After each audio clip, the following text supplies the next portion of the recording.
आज हमें फिर से एक नया टॉपिक पढ़ना है। एक टॉपिक का नाम है रासायनिक अभिक्रिया। ये रासायनिक अभिक्रिया जो है एक प्रकार का हम बोल सकते हैं जादूगरी रासायनिक पदार्थों के बीच रासायनिक अभिक्रियाओं की। तो जो रासायनिक पदार्थों के बीच में जादूगरी होती है, एक मैजिक होता है, एक क्रिया होती है, उसको हम बोलते हैं रासायनिक अभिक्रिया। अब अगर हम रासायनिक अभिक्रिया या केमिकल रिएक्शन की डेफिनेशन परिभाषा के बीच जाएं तो हमें क्या मिलता है? किन्हीं दो रासायनिक पदार्थों के बीच आपस में अभिक्रिया होकर के नए पदार्थ की जो उत्पत्ति होती है, जो निर्माण होता है, इस अभिक्रिया को, पदार्थों को नहीं, इस अभिक्रिया को, इस प्रक्रिया को हम बोलते हैं रासायनिक अभिक्रिया। समझ में आया ना? Chemical reaction. The chemical reaction is the reaction between two or more than two reactants to form a new substance. Okay अब ये रासायनिक अभिक्रिया जब होती है इसके बीच क्या क्या घटनाएं घटित हो सकती हैं। अब जरा एक एग्जांपल हम देखते हैं। ये है हाइड्रोजन। हाइड्रोजन आप जानते हैं गैस है और एक ही ज्वलनशील गैस है। ओके और ये है ऑक्सीजन गैस, हवा। ये दोनों मिलकर बनाते हैं H2O, बराबर है? हाइड्रोजन गैस और ऑक्सीजन गैस मिलकर के बनाते हैं H2O। अब ध्यान ये देना कि हो क्या क्या रहा है। इसमें दो पदार्थों के बीच आपस में संयोग हो रहा है, आपस में अभिक्रिया हो रही है, एक नया उत्पाद बन रहा है। उत्पाद का नाम क्या है? H2O, पानी, वाटर, ठीक ना? लेकिन हुआ क्या इसमें? इसमें हुआ ये जो हाइड्रोजन है ना, हाइड्रोजन गैस, यह एक ज्वलनशील गैस है। यह ज्वलनशील गैस है और जबकि यह जलने में सहायक, ये भी जलने में सहायक होती है, लेकिन ये जो होती है न जलती है न जलने में सहायक होती है, बल्कि उसी आग को बुझाने में सहायक होती है। मतलब रासायनिक अभिक्रिया के फलस्वरूप बनने वाला जो नया पदार्थ होता है उसकी जो रासायनिक गुणधर्म होते हैं पूरी तरह से चेंज हो जाते हैं। अब देखेंगे ये क्या है? गैसीय रूप है। ये क्या है? गैसीय रूप है। ये क्या है? द्रव रूप है, गैसियस लिक्विड। तो इसकी भौतिक अवस्था क्या है? गैस के रूप में है, ये गैस के रूप में है और ये द्रव के रूप में है। तो रासायनिक अभिक्रिया के फलस्वरूप बनने वाले नए पदार्थों में भौतिक परिवर्तन भी हो जाता है, बराबर है? जब भी कोई रासायनिक अभिक्रिया होगी तो उसका रासायनिक गुणधर्म भी बदल जाएगा, भौतिक गुणधर्म भी बदल जाएगा और जो बनने वाला नया पदार्थ है यह एक या दो हो सकता है, इसकी प्रकृति बदल जाती है। अब इसको और अधिक समझने के लिए हमें इसके रासायनिक अभिक्रिया, इस रासायनिक अभिक्रिया के कुछ पदबंधों को समझना पड़ेगा। पहला पदबंध है अभिकारी पदार्थ। क्या है? अभिकारी पदार्थ। इसे बोलते हैं रिएक्टेंट। रिएक्टेंट। दूसरा है उत्पाद, प्रोडक्ट। तीसरा है उत्प्रेरक, कैटलिस्ट। कैटलिस्ट, ठीक है? अभी देखिए अभिकारी पदार्थ क्या है? ये रिएक्टेंट क्या होते हैं? रासायनिक अभिक्रिया में भाग लेने वाले पदार्थों को रासायनिक अभिकारी पदार्थ कहते हैं। माने रासायनिक अभिक्रिया में जो पदार्थ भाग लेते हैं, जो उसमें पार्टिसिपेट करते हैं, उनको हम क्या बोलते हैं? अभिकारी पदार्थ, रिएक्टेंट। अब यहां पर देखिए ये रासायनिक अभिक्रिया दिखाई दी गई है। अब इस रासायनिक अभिक्रिया में भाग कौन कौन ले रहा है? हाइड्रोजन और ऑक्सीजन। ये क्या हो गया? ये हो गए अभिकारी पदार्थ, रिएक्टेंट। दूसरा पदबंध हमारा है, दूसरा शब्द है उत्पाद, प्रोडक्ट। रासायनिक अभिक्रिया के फलस्वरूप जो नया पदार्थ बनता है उसको हम उत्पाद कहते हैं। A new product form after the chemical reaction is called product, H2O। अब H2O आपका प्रोडक्ट है। तीसरा है उत्प्रेरक। उत्प्रेरक क्या होता है? ऐसे सारे पदार्थ, ध्यान देना, ऐसे सारे पदार्थ जो रासायनिक अभिक्रिया में सीधे तौर पर भाग नहीं लेते, they don't participate in the chemical reaction but they help to change the rate of chemical reaction. ऐसे सारे पदार्थ जो रासायनिक अभिक्रियाओं में भाग तो नहीं लेते लेकिन रासायनिक अभिक्रिया की दर को बढ़ा देते हैं या घटा देते हैं, मतलब परिवर्तित कर देते हैं, उनको हमको बोलते हैं उत्प्रेरक या कैटलिस्ट। बात समझ में? अब कैटलिस्ट को हमेशा हम यहां पर लिखते हैं।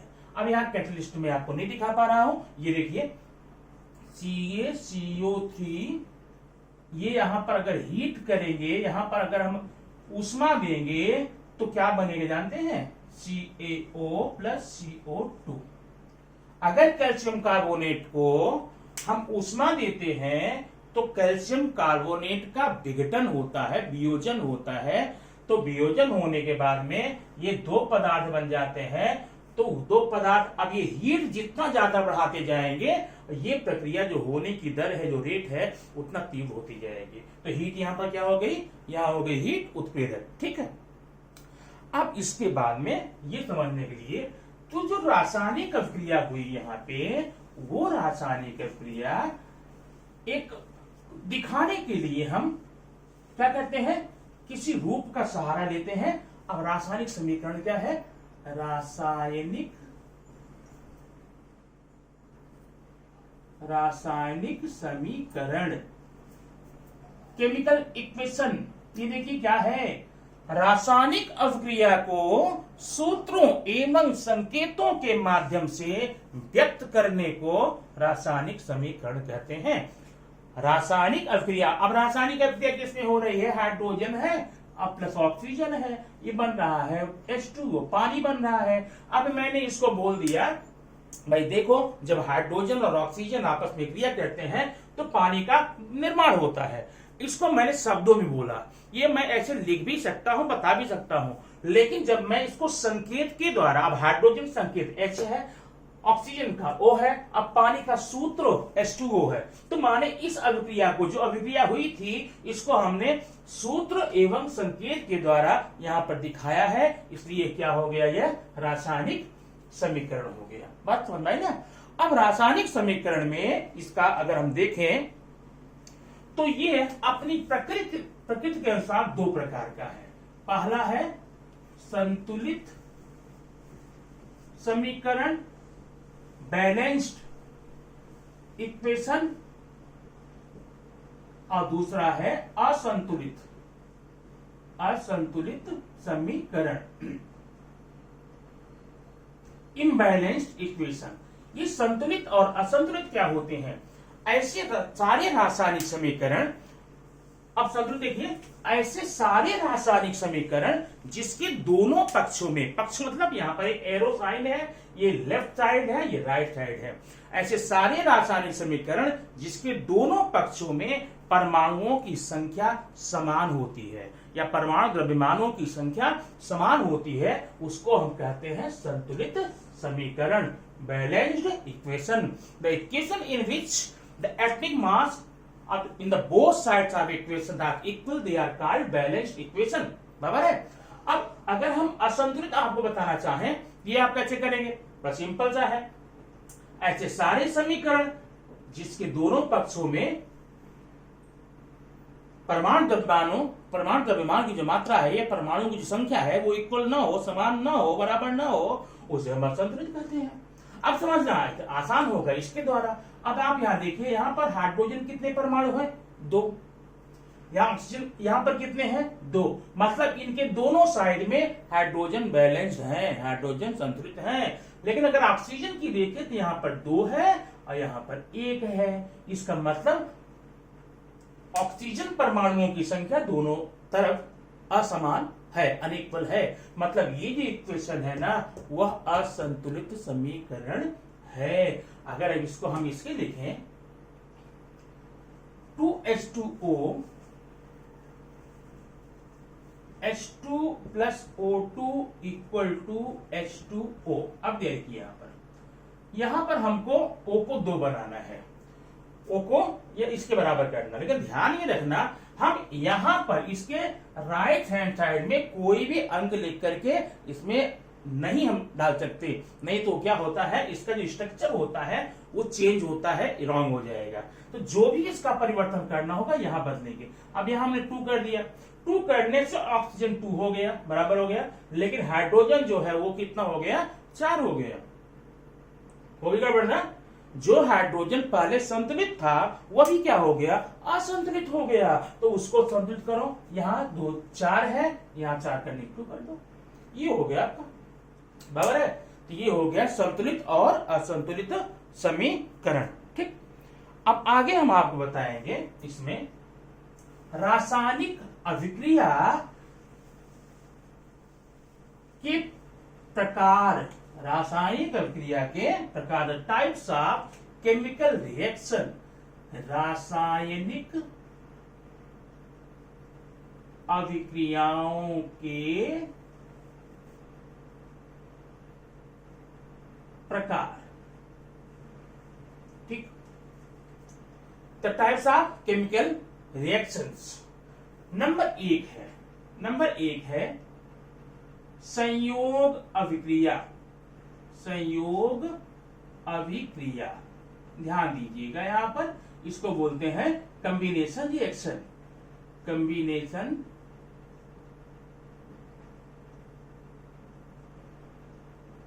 इसके नाम से ही स्पष्ट है, मतलब ये संयोग माने जुड़ रहा है। अब इसकी परिभाषा बड़ी सिंपल सी है, परिभाषा सुन लीजिए, मैं तब एग्जाम्पल देता हूं उसका। ऐसी रासायनिक अभिक्रिया जिसमें 2 या 2 से अधिक अभिकारी पदार्थ मिलकर के एक उत्पाद का निर्माण करते हैं, उसको हम कहते हैं संयोग अभिक्रिया। क्या बोलेंगे, संयोग अभिक्रिया। जैसे एग्जांपल यहां पर मैंने भी लिया था ना, H2 + O2 = H2O। बाद में मैंने इसको बैलेंस किया था, यहां पर 2 करके, यहां पर 2 करके, वो आप पहले देख चुके हैं। तो ये देखिए, यहां अभिकारी पदार्थ कितने हैं, 2, और ये आपस में अभिक्रिया करके कितने उत्पाद बना रहे हैं, सिर्फ 1। तो ये कैसे अभिक्रिया हुई, कैसे अभिक्रिया हुई, संयोग अभिक्रिया। The chemical reaction in which 2 or more than 2 reactants form a single product is called combination reaction। बात समझ में? ऐसे ढेर सारे एग्जाम्पल आप अपनी बुक से खोज करके इसको एग्जाम्पल के रूप में लिख सकते हैं। दूसरा है विच्छेदन, विच्छेदन अभिक्रिया, विच्छेदन अभिक्रिया। डिकम्पोजिशन रिएक्शन उल्टा है। संयोग में आपने क्या पढ़ा, संयोग में आपने पढ़ा 2 या 2 से अधिक अभिकारी पदार्थ मिलकर के एक उत्पाद बनाते हैं। इसमें उल्टा आप बोलिए, एक अभिकारी पदार्थ, सिंगल, एक रिएक्टेंट, सिंगल रिएक्टेंट थे। ये देखिए एग्जाम्पल में आप बताता हूं, ये है CaCO3 कैल्शियम कार्बोनेट। अब इसको अगर हम ऊष्मा देंगे, यहां पर हीट देंगे यहां पर, तो इसका हो जाएगा वियोजन। क्या हो जाएगा, इसका वियोजन हो जाएगा, ये टूट जाएगा। इसमें calcium CO, calcium oxide plus carbon dioxide. तो यहां पर एक अभिकारी पदार्थ से 2 उत्पाद बन रहे हैं, इसलिए इसको हम क्या बोलेंगे, इसको बोलेंगे हम विच्छेदन अभिक्रिया। ठीक है, अब इसके बाद में तीसरा है, अब आपने समझ लिया, ये हो गया संयोग अभिक्रिया और विच्छेदन या वियोग या वियोजन भी बोलते हैं, ठीक ना, डिकम्पोजिशन। अब एक है विस्थापन अभिक्रिया, बहुत सिंपल है, नाम आप याद रखना बस, विस्थापन अभिक्रिया, डिस्प्लेसमेंट रिएक्शन, विस्थापन अभिक्रिया, डिस्प्लेसमेंट रिएक्शन। माने इसमें हम ऐसा नहीं बोल सकते कि 2 या 2 से अधिक पदार्थ मिलकर एक बनाते हैं या एक पदार्थ से 2 बनते हैं, बल्कि इसमें कुछ विस्थापन होता है। विस्थापन मतलब अदला माने स्थानों का परिवर्तन होता है, ठीक ना, अदला बदली स्थानों का परिवर्तन होता है। जैसे भी मैं एग्जाम्पल आपको दूं, मैं यहां पर जस्ता, आप जानते हैं जस्ता, जस्ता है इसको लिखते हैं जिंक, Zn। ये है कॉपर सल्फेट, CuSO4, ठीक है। Zinc plus copper sulphate equal to, अब यहां पर देखिए जो जिंक होता है वह कॉपर से ज्यादा अभिक्रियाशील होता है, इसलिए क्या करेगा, कॉपर को वहां से निकाल देगा, हटा देगा, दूर कर देगा और उसकी जगह बबले बैठ जाएगा। अब क्या हो जाएगा, यहाँ पर यहां बन जाएगा ZnSO4 प्लस CO। मतलब इसमें आपने देखा क्या, इसमें आपने ये देखा कि यहां पर अधिक क्रियाशील तत्व कम क्रियाशील तत्व को हटा करके, वहां से निकाल करके क्या करता है, अलग कर देता है और नए प्रकार के उत्पाद का निर्माण करता है। इसको हम बोलते हैं विस्थापन अभिक्रिया। विस्थापन अभिक्रिया परिभाषा क्या हो जाएगी, ऐसी रासायनिक अभिक्रिया जिसमें कम क्रियाशील तत्वों को अधिक क्रियाशील तत्वों के द्वारा विस्थापित कर दिया जाता है और नए प्रकार का उत्पाद बनता है। बराबर है। ऐसी रासायनिक अभिक्रिया जिसमें अधिक अभिक्रियाशील तत्वों द्वारा कम अभिक्रियाशील तत्वों को विस्थापित करके नए प्रकार के उत्पादों का निर्माण हो जाता है, इसको हम कहते हैं विस्थापन अभिक्रिया। क्या बोलते हैं, विस्थापन अभिक्रिया। ठीक है। अब इसके बाद में हम आपको अगला टॉपिक बताएं, अगला प्रकार बताएं, तो ये हम मिटा रहे हैं उसको। अब देखा आपने देख लिया विस्थापन ना, विस्थापन के बाद होता है एक युग्म विस्थापन, डबल डिस्प्लेसमेंट ना। ये देखिए युग्म विस्थापन अभिक्रिया, डबल डिस्प्लेसमेंट रिएक्शन। ठीक है। इसमें युग्म मतलब पेयर, पेयर मतलब एक हम दो लेते हैं, एक लेते हैं Na2SO4, ये है Na2SO4। अब ये Na2SO4 है क्या, ये सोडियम आप जानते हैं, और ये जो SO4 है वो सल्फेट है। बराबर है, सोडियम सल्फेट, सोडियम सल्फेट। ये अभिक्रिया करेगा, ये क्या है आप जानते हैं, BaCl2। इसे क्या बोलते हैं, बेरियम क्लोराइड। क्या बोलते हैं, बेरियम क्लोराइड। अब यहां ध्यान देना, ये जो सोडियम है पॉजिटिव आयन है, और ये जो SO4 सल्फेट है नेगेटिव आयन है, ऋणात्मक है। यहां पर ये पॉजिटिव है, ये नेगेटिव है। तो इसमें होता क्या है, इसका पॉजिटिव, इस यौगिक का पॉजिटिव इसके नेगेटिव के साथ कंबाइन हो जाएगा, माने इसका इसके साथ कॉम्बिनेशन हो जाएगा। अब इसका पॉजिटिव जो है इसके साथ कॉम्बिनेशन कर लेगा। ठीक है, ये देखिए। तो ये प्रकार के यहां पर आयनों की अदला बदली हो रही है। क्या हो रही है, आयनों की अदला बदली। ठीक है। तो अब क्या हो जाएगा, ये बन जाएगा BaSO4। ये देखिए BaSO4 प्लस NaCl। अब इसको हम बैलेंस कर लेंगे ऐसे। तो ये हो गया। अब रासायनिक युग्म विस्थापन अभिक्रिया की परिभाषा आप कैसे बोलेंगे, ऐसी रासायनिक अभिक्रिया जिसमें आयनों की अदला बदली से नए प्रकार के पदार्थों का निर्माण हो जाता है, उसको हम क्या कहते हैं, युग्म विस्थापन, डबल डिस्प्लेसमेंट। बात समझ में? अब उसके अगला प्रकार आप बताऊंगा, ये आपका चौथा था, ये पांचवा था। अगला है उपचयन। अपचयन एकदम एक दूसरे के अपोजिट हैं ये लोग ना, उपचयन अपचयन। ऑक्सीडेशन और रिडक्शन। ये देखिए, अब अपचयन उपचयन का मतलब आप कल समझ लीजिए। ये हमारे पाचन क्रिया में भी अपचयन उपचयन होता है, जो डाइजेशन होता है उसकी प्रक्रिया है। पहले हम अपचयन करते हैं, उपचयन करते हैं, फिर अपचयन करते हैं। दोनों को मिलाकर देखा जाए तो उसे बोलते हैं उपापचय। अब ये हमें यहाँ उपचय वर्ड नहीं यूज करना है, होता ऐसा है।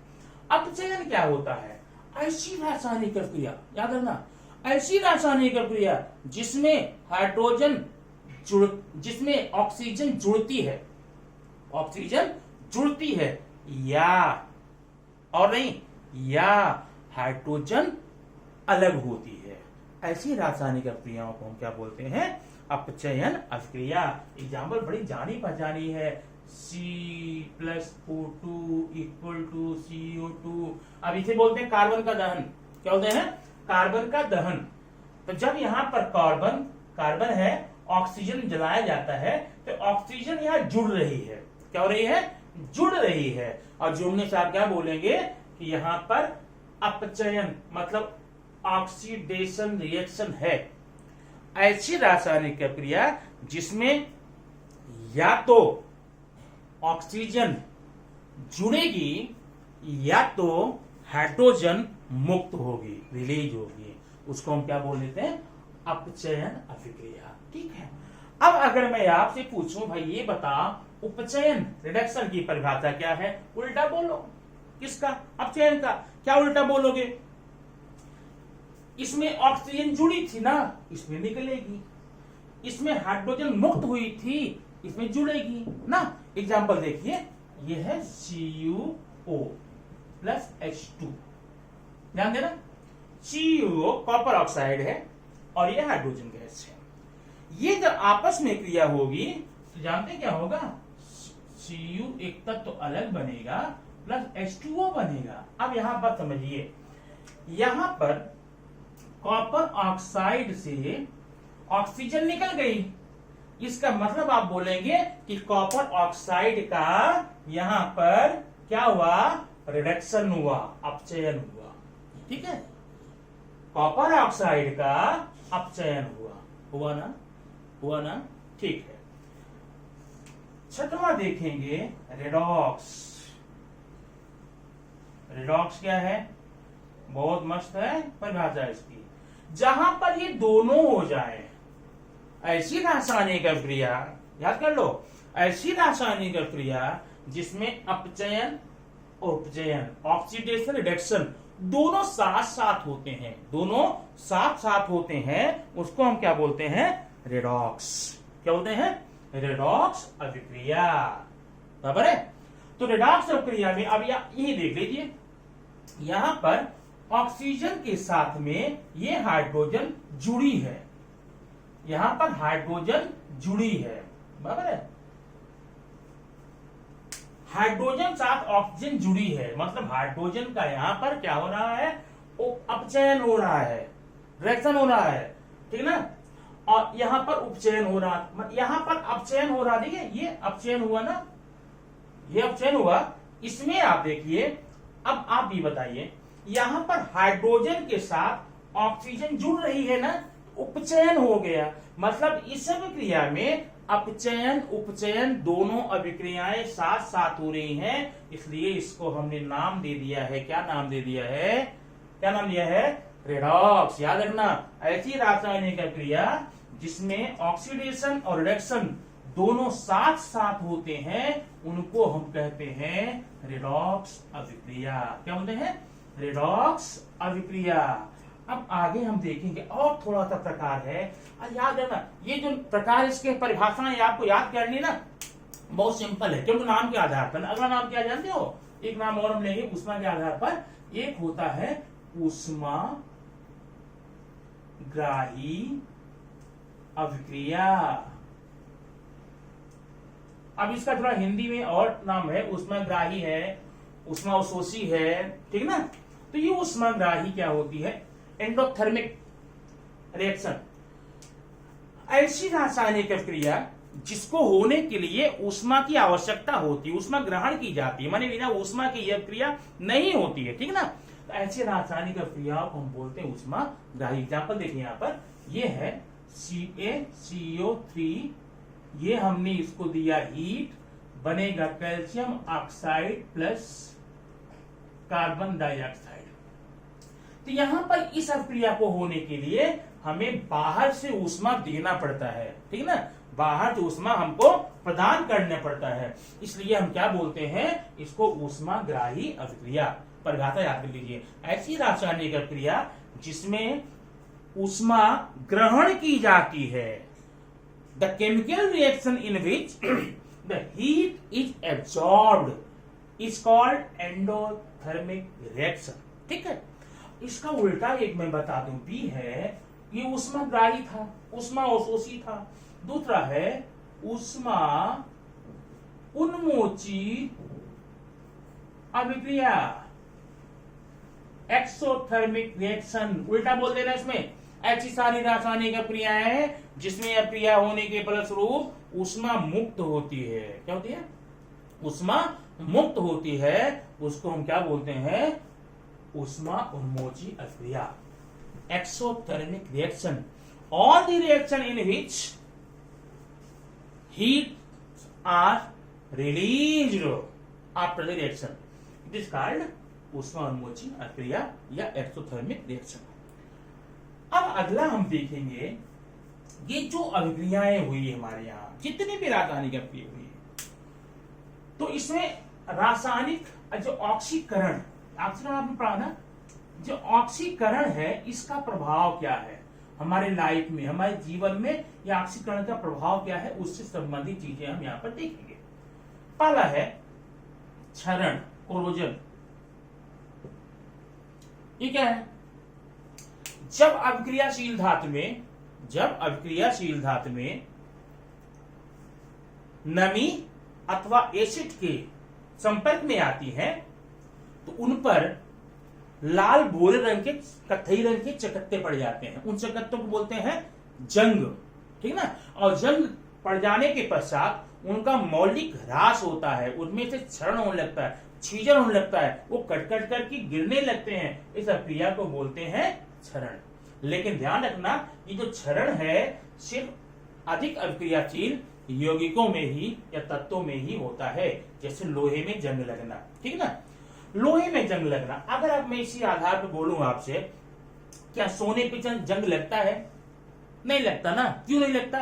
क्योंकि सोना एक कम अभिक्रियाशील तत्व है, कम अभिक्रियाशील तत्व है। इसके बाद अगर आपसे पूछा जाए कि क्या कारण है कि आभूषण बनाने में सोने जैसी महंगी धातुओं का उपयोग किया जाता है, तो आपका आंसर इसके आधार पर दे सकते हैं। सोना एक कम क्रियाशील तत्व है, यह नमी अथवा अम्लीय माध्यम के संपर्क में आने पर उनसे अभिक्रिया नहीं करता है, इसलिए इसका क्षरण भी नहीं होता है, इसका मौलिक ह्रास नहीं होता है, इसका सौंदर्य बना रहता है। इसीलिए आभूषण बनाने के लिए सोने जैसी वस्तुओं का, महंगी धातुओं का इस्तेमाल किया जाता है। सोना है, प्लेटिनम है, चांदी में भी इसका असर पड़ता है ऑक्सीकरण का, लेकिन क्षरण नहीं होता है, सिर्फ चांदी काली पड़ जाती है, ठीक ना। अच्छा, अब अगला है क्षरण को रोकने के उपाय। इसको आप याद कर लें, कि जो घर में आपके होता है वो याद कर जाके एग्जाम ले लीजिए। क्षरण को रोकने के ढेर सारे उपाय हैं। नंबर 1,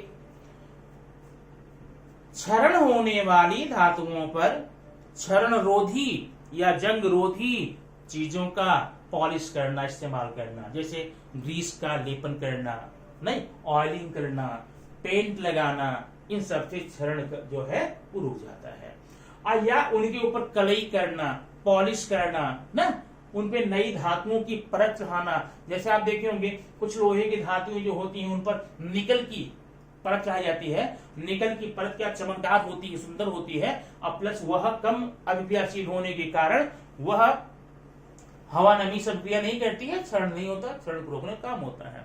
या जितनी भी चीजें हमारे यहाँ लोहे की होती हैं, बरसात आने के पहले हम पेंट करते हैं। पेंट क्या करता है? पेंट जो होता है उस धातु को और बाहर जो नमी है उनके बीच एक दीवार का काम करता है। माने नमी का संपर्क धातुओं से न होने देने के लिए हमें पेंट करना पड़ता है, और पेंट करने से धातुओं का क्षरण नहीं होता है, उनकी लाइफ लॉन्ग होती है, सौंदर्य उनका बना रहता है, ठीक ना। अगला क्या पर प्रभाव है? अगला है बदबू, रेंसिडिटी, विकृत गंधता भी बोलते हैं। ये क्या होता है? ये होता है खाद्य तेलों में। खाद्य तेल क्या होते हैं? जब हम खाद्य तेलों को, खाद्य तेल मतलब एडिबल ऑयल्स, जो हम जिसका उपयोग खाने में करते हैं ना, राई का तेल है और जो रिफाइंड ऑयल आप घर में रखते हैं सारे प्रकार के, जब इन तेलों को हम टिन के डिब्बे में, जानते ना, टिन के डिब्बे में अधिक समय तक, लंबे समय तक रख देते हैं, स्टोर कर देते हैं, इन तेलों का हो जाता है क्या? ऑक्सीकरण। तेलों का ऑक्सीकरण, और ऑक्सीकरण होता क्या है, ये तेल जो है ना झागदार हो जाते हैं, जब पकाएंगे झाग निकलेगी, बदबू निकलेगी, और ये खाने के योग्य नहीं रह जाते हैं, इसको हम बोलते हैं बदबू। खाद्य तेलों को जब अधिक लंबे समय तक टिन के डिब्बे में रख दिया जाता है तो ये तेल बदबूदार, झागदार हो जाते हैं, खाने के योग्य हो जाते हैं, इसको कहते हैं बदबू। बराबर है। इस प्रकार से ऑक्सीकरण के प्रभाव हमारी जिंदगी में आते रहते हैं। ढेर सारी बातें, आप लोग कुरकुरे खाते हैं ना, कुरकुरे के डिब्बे को दबा कर देखिए पॉकेट को, तो वो दबता नहीं, उसमें हवा भरी जाती है, और हवा जब उसको आप फाड़ेंगे उसके रैपर्स को, रैपर के जो अंदर देखेंगे चांदी की तरह चमकता हुआ पदार्थ होता है, वो क्या करता है, सिर्फ वो बाहर की हवा को अंदर जाने से रोकता है। अगर बाहर की हवा अंदर गई तो जो कुरकुरे जो बने हैं, खाद्य पदार्थ बने हैं, उसमें तेलों का इस्तेमाल किया गया रहता है ना, तेल के संपर्क में आकर ये प्रक्रिया हो जाएगी बदबू, और वो कुरकुरे हमें खाने योग्य नहीं रह जाएंगे ना। या आप मार्केट में जाते हैं, जो भी कुरकुरे जो पैकेट होता है, जो उसके सेचेट्स होते हैं, रैपर्स होते हैं, दबा कर देखिए, अगर वो दब गया आसानी से ना, समझ लीजिए कहीं न कहीं से एयर में अंदर गई है, उसको आप कभी मत लीजिए, क्योंकि उसको आप खा नहीं सकते हैं, क्योंकि वो बदबूदार हो सकता है।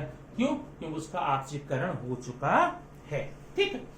अब इतना पढ़ने के बाद में कुछ खास बातें हमें और पढ़नी है, जो कि अधिक नंबर के लिए, मार्क्स के लिए आपके एग्जाम में आते रहते हैं। पहला है रासायनिक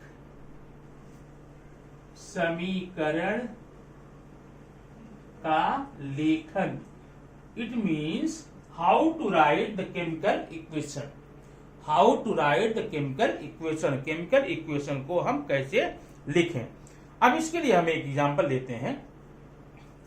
ये मैंने जेडीएन लिया प्लस कॉपर सल्फेट लिया इक्वल टू जेडीएन जिंक सल्फेट प्लस कॉपर। ठीक। अब इसी समीकरण को देख देख करके हम लोग पढ़ लेंगे और हमको याद हो जाएगा। नंबर 1, अब एग्जाम में तुम्हें आता है प्रश्न 3 नंबर के लिए कि रासायनिक समीकरण के लेखन की विधि लिखो। कितना आसान है, मेरे साथ आप पढ़िए, दोहराइए, आ जाएगा। नंबर 1, अभिकारी और उत्पाद के बीच में तीर चिन्ह का उपयोग करते हैं, जिसकी दिशा उत्पाद की तरफ होती है। याद हो गया? नंबर 1, अभिकारी और उत्पाद के बीच में तीर चिन्ह, एरो साइन का उपयोग करते हैं, और इसकी दिशा उत्पाद की तरफ होती है। नंबर 1 हो गया। नंबर 2,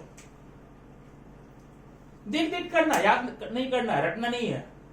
यदि अभिकारी पदार्थों या उत्पाद की संख्या 2 या 2 से अधिक हो, यदि अभिकारी पदार्थ या उत्पादों की संख्या 2 या 2 से अधिक हो, उसके बीच प्लस चिन्ह, धन चिन्ह का उपयोग करते हैं। किया है यहाँ पे, ये देखिए, तो दिख रहा है ना। अगर 1 होता, यहाँ पर केवल कॉपर सल्फेट होता तो प्लस यहाँ नहीं लगाते ना, प्लस हमने क्यों लगाया, क्योंकि 2 पदार्थ है। ठीक। नंबर 3, उत्प्रेरकों को हमेशा तीर चिन्ह के ऊपर दिखाया जाएगी। तो मान लो अगर हमें यहाँ तो है नहीं है, अगर हमको ऊष्मा दिखानी है ना, तो हम ऐसे ऊष्मा का चिन्ह लगाएंगे, या तो यहां लिख देंगे ऊष्मा। उत्प्रेरकों को हमेशा तीर चिन्ह के ऊपर लगाया जाता। नंबर 3, चौथा, इनकी अवस्था दर्शाने के लिए जो भी है, अगर ये ठोस हैं उनके बगल में H, द्रव हैं तो L, और गैस हैं तो G का उपयोग करके हम यहां दिखा देते हैं, ताकि उससे हमें पता चलता है कि किस अवस्था में है। नंबर 5, अगर इस अभिक्रिया में बनने वाला कोई पदार्थ गैसीय अवस्था में है, तो गैसीय अवस्था के लिए ऊर्ध्वगामी, अपवर्ड एरो चिन्ह का उपयोग करेंगे। अगर बनने वाला पदार्थ अवक्षेप है तो अधोगामी तीर चिन्ह का उपयोग करेंगे। ठीक है, इतनी बातें आप समीकरण के लेखन में उपयोग करते हैं। इसे आपको रट्टा नहीं मारना है, बस एग्जाम्पल देखिए क्या क्या है। पहला क्या आप बोले हैं, अभिकारी और उत्पाद के बीच में तीर चिन्ह का उपयोग किया गया, और तीर की दिशा किधर है, उत्पाद की तरफ है। अगर इनकी संख्या 2 या 2 से अधिक बीच में धन लगाए हैं, ठीक है ना। अवस्था दर्शाने के लिए यस एल जी दिखाएंगे, बराबर है। गैसीय दिखाने के लिए अपवर्ड, अवक्षेप जो नीचे बैठ जाए उसे हम अब डाउनवर्ड अधोगामी का उपयोग करते हैं। तो इस प्रकार का आपका हो जाता है समीकरण का लेखन, ठीक है। अब अगली बात है रासायनिक अभिक्रिया। रासायनिक अभिक्रिया जो होती है ना, अभिक्रिया की दर को प्रभावित करने वाले घटक, वो कौन कौन से घटक हैं जो रासायनिक अभिक्रिया की दर को प्रभावित करते हैं। नंबर 1 उत्प्रेरक, है ना। रासायनिक, अब जैसे मान लो किसी रासायनिक अभिक्रिया में हमें हीट देनी है, तो हीट क्या होगी, उत्प्रेरक होगी। तो जितना ज्यादा हीट बढ़ाते जाएंगे अभिक्रिया दर बढ़ती जाएगी, कम करते जाएंगे तो कम होती जाएगी। तो पहला हो गया उत्प्रेरक। दूसरा हो गया दाब ना, प्रेशर। दाब बढ़ाने से रासायनिक अभिक्रिया की दर बढ़ जाती है, घटाने से कम हो जाती है। नंबर 3 कणों के आकार। अभिकारी पदार्थों के कणों के आकार। अब रासायनिक अभिक्रिया में जो अभिकारी पदार्थ हैं उनके कण जितने छोटे होंगे, जितने महीन होंगे, जितने बारीक होंगे, वो अभिक्रिया की दर उतनी तीव्र होगी, और उनके कण जितने बड़े होंगे आकार में, अभिक्रिया की दर उतनी ही मंद हो जाती है, ठीक है। अगला सांद्रता। सांद्रता, ये सांद्रता क्या होती है? किसी पदार्थ, अभिकारी पदार्थ की अगर सांद्रता मान गाढ़ापन ज्यादा है तो अभिक्रिया की दर जो है वो मंद होगी, और अगर सांद्रता कम है, वो लिक्विड ज्यादा है, ज्यादा वो तरल है, तो अभिक्रिया की दर जो है तीव्र गति से बढ़ जाती है। इस प्रकार से ये हुआ आपका चैप्टर 3 के सारे क्वेश्चन, सारे मटेरियल्स आपके सामने। अब आपको अधिक कंफर्म करने के लिए आपकी टेक्स्ट बुक से होकर गुजरना पड़ेगा, ठीक है ना। जब तक आप टेक्स्ट बुक से नहीं जाएंगे, एक एक टॉपिक पढ़ करके, एक एक परिभाषा पढ़ करके, लिख करके, उसके सारे एग्जाम्पल आप बुक से निकाल लीजिए, और बुक्स निकाल करके समझने का प्रयास कीजिए कि क्या जो यहाँ हमको डिफिनेशन बताई गई थी वह सूट करती है कि नहीं। सूट करती थी, ठीक है, नहीं तो फिर आप कमेंट में जाकर के क्वेश्चन कर सकते हैं। ओके, अब इसी के साथ में ये वीडियो आज मैं फिनिश कर रहा हूं। अगला वीडियो में फिर कल आपके सामने लेकर आऊंगा, लेकिन उसके पहले आप इसे पढ़कर कंफर्म कर लीजिए। और एक बात मैं आप लोगों को बता देना चाहता हूं, वो ये बातें आपके लिए भी हैं और आपके पेरेंट्स के लिए भी है। वह ये है, इस समय ऑनलाइन पढ़ाई करना ही आपके लिए श्रेयस्कर है। लॉकडाउन की जो कंडीशन चल रही है वो कब तक चलेगी ये कुछ कंफर्म नहीं है, ठीक है ना। अगर आपका स्कूल खुलता भी है सितंबर में, अक्टूबर में या फिर अगस्त में, तब तक आपके लिए काफी लेट हो जाएगा। और दूसरा इससे लाभ एक आपका है कि जैसे मान लीजिए आप किसी टीचर से एक ही टॉपिक पर बार बार पूछते हैं, तो शायद हो सकता है उसके पास टाइम ना हो, या फिर पेशेंस ना हो बताने का, या फिर आप पूछना नहीं चाहते हो, या आपके पास टाइम नहीं हो, नहीं तो आपका वो जो ऑफलाइन स्टडी है वो दुविधाजनक हो सकती है। लेकिन जो ऑनलाइन है, जब चाहे, एनी टाइम, एनी प्लेस, रात के 1:30 बजे जब कोई दुनिया सोई रहती है, मोबाइल उठाइए, आप अपने एक वीडियो खोलिए, आराम से पढ़ करके उसको आप कंफर्म कर सकते हैं। और साथ साथ में जितने पेरेंट्स हैं, माता पिता हैं, वो भी अपनी आदत में थोड़ा सुधार लाए हैं। आदत उनकी बिगड़ी नहीं हुई है, फिर भी ये कहना चाहता हूं कि वो सिर्फ इस भरोसे पर न बैठे रहें कि ऑफलाइन जब खुलेगा, जब स्कूल खुलेगा, कॉलेज खुलेगा, तो उनको हम बच्चों को पढ़ाएंगे, उसकी उम्मीद आप थोड़ा सा कम करिए, उस पर कम भरोसा कीजिए। आप भी अपने बच्चों को ऑनलाइन पढ़ाने के लिए प्रेरित कीजिए, या अपने 24 घंटे टाइम में से एक टाइम फिक्स कीजिए, 1 घंटे का, 2 घंटे, 1.5 घंटे का, आप उनके साथ लेकर वीडियो पर बैठेंगे, ठीक है ना। आप साथ में रहेंगे तो आप मोबाइल में वो शायद वीडियो गेम नहीं खेलेंगे या चैटिंग नहीं करेंगे, व्हाट्सएप या फेसबुक पर नहीं जाएंगे, इस चैप्टर पढ़कर कंफर्म कर लेंगे। तो जितनी जिम्मेदारी बच्चों की है, उससे ज्यादा जिम्मेदारी आपकी भी है, ठीक है ना। अब अगला आने वाले समय में कोचिंग क्लासेस या क्लासेस आपका पहले की तरह चल पाएगा, ऐसा बड़ा मुश्किल लग रहा है। आपके लिए सबसे अधिक आसान, और आसान भी आपके लिए ना, आसान तरीका है ऑनलाइन स्टडीज। मोबाइल हाथ में रखिए, बहुत कम खर्चा इसका है। जितना खर्चा आपको क्लासेस का होता है उससे बहुत ज्यादा कम खर्चा होता है। ऑनलाइन अपने बच्चों को पढ़ने में हेल्प कीजिए, ठीक ना।